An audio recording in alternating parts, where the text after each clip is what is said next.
In this video, I'm going to demonstrate how to do tree tallies by species. This is now a requirement at every plot. And so I'm just going to show you what I found, and then I'll highlight some key points. So this is where I started, and I found 3 Douglas fir. 1, 2, and 3.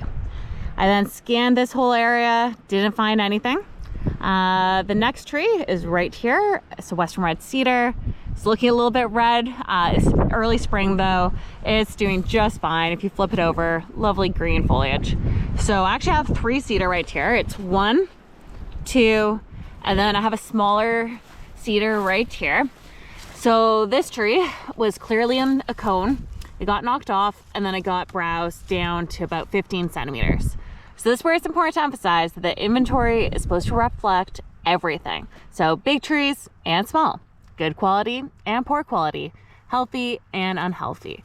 So even though this tree might not make it through the browse, it might not become part of the mature stand, we're still going to count it. We're not supposed to introduce any bias. So as of right now, we have 3 Doug fir and we have 3 red cedar. Now our next tree is over here, and it's a red alder. So we actually have 3 red alder here. We have 1, 2, and 3. And this is where it's important to emphasize that we tally all commercial tree species. And commercial can be defined as all species listed in the results tree list or in the FS 660. And so that includes almost all of our broadleaf species. We also have in this cluster quite a few shrub species. So for example, we have willow, we also have red osier dogwood. Those are not counted as trees, so we don't need to worry about them right now. Next, you'll see that we have another cone. And unfortunately, it's a little hard to see, but the cedar inside of it is dead. So while we count healthy and unhealthy trees, we do not count dead trees in this tree tally. So finally, last tree, we have this red cedar right here. So in total, we have 4 red cedar, 3 Doug fir, and 3 red alder.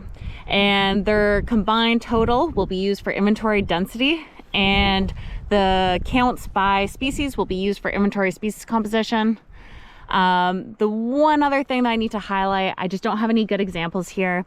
If you found any naturals that are less than or equal to 5 centimeters and they have not been reduced to that height because of some sort of forest health agent like browse, then they would be counted as a germinant and they would be counted separately. They would not be included in this tree tally by species.